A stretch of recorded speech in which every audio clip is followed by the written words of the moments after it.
My SuperSport has had a random cranking problem over the last 3 months. The starter motor will start cranking, and then before the engine fires, it'll stop cranking and then just spin down.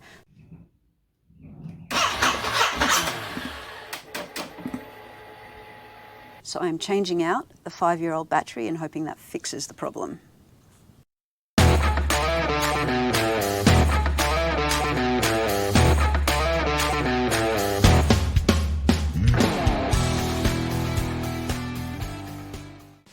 The left-hand side fairing comes off fairly easy and straightforward, but Braden Pryor has a YouTube video where he walks you through it.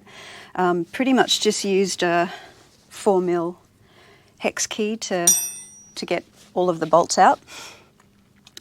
Because I'm thinking this battery's no good, the idea is that I'm going to test it under 3 conditions, just with the bike not started, and then see what the voltage is, and then see what the voltage is cranking it, and then see what the voltage is when it is running. So this is still the old battery that's in here, and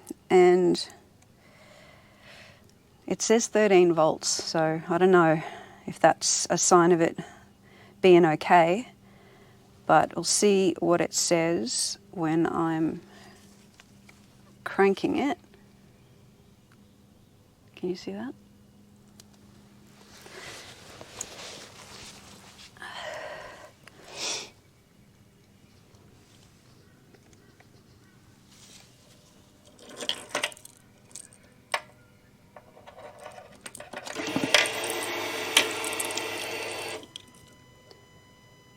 Well, that takes it down to 12.5.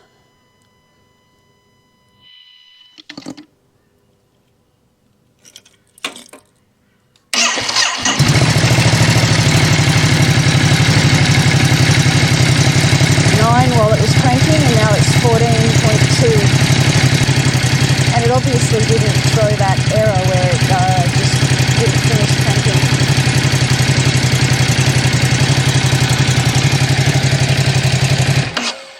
This battery is probably the original one. It means that it's about 5 years old, so I don't know if those voltage readings mean that it's not holding a load, not taking a load very well, or if it's fine, but given its age, I don't think it's probably going to last much longer anyway, so I've got the new battery. It's going in.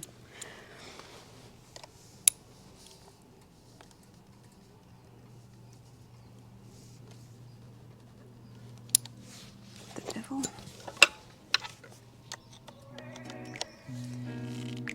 Right.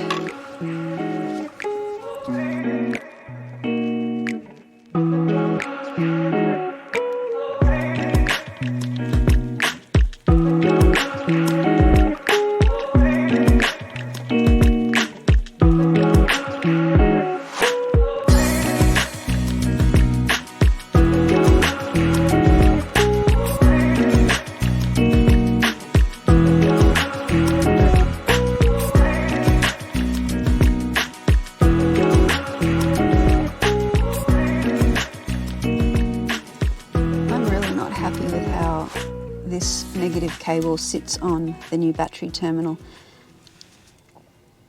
It's kind of a bit too long, and it's not going to sit flat and straight, and I wonder if that pressure that the cable was putting on the old battery terminal is the reason for why it's so bent up and why it was so hard to get off.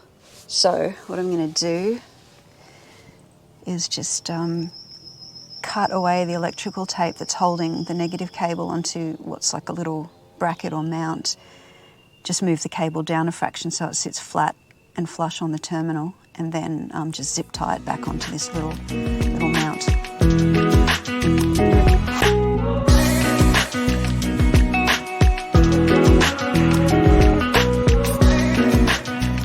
think that new hardware is a bit dodgy. I'll use the old one.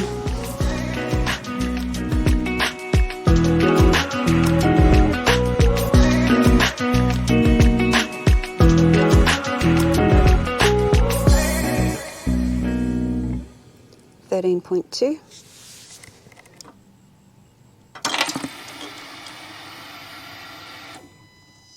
12.8, so that's already better.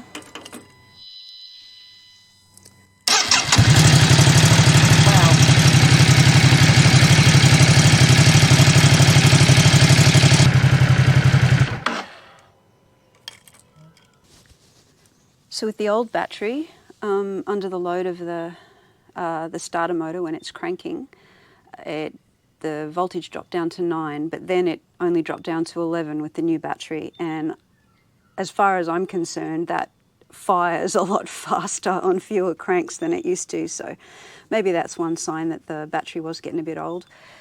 The battery also sort of getting a bit ripply. I don't know if you can see that, but I think I've read somewhere that if batteries start getting physically deformed, that's also a sign that they're on the way out. But I'll just put this back together. I think that's pretty convincing. That already starts much quicker and stronger, and the voltage definitely doesn't drop when I am cranking it. So fingers crossed that this fixes the problem. Even if this doesn't fix the cranking problem I was having, I think it was still definitely worth doing. I've got a good feeling that it will fix the cranking problem, but having the new battery after 5 years with the old one is a pretty smart idea, I think, anyway. And it was showing some signs, the old battery, of fading. I guess I'll just keep starting the bike over the next week or so and seeing how the new battery goes with cranking it. I think it's cranking stronger and firing sooner, which is a good sign, but we'll see.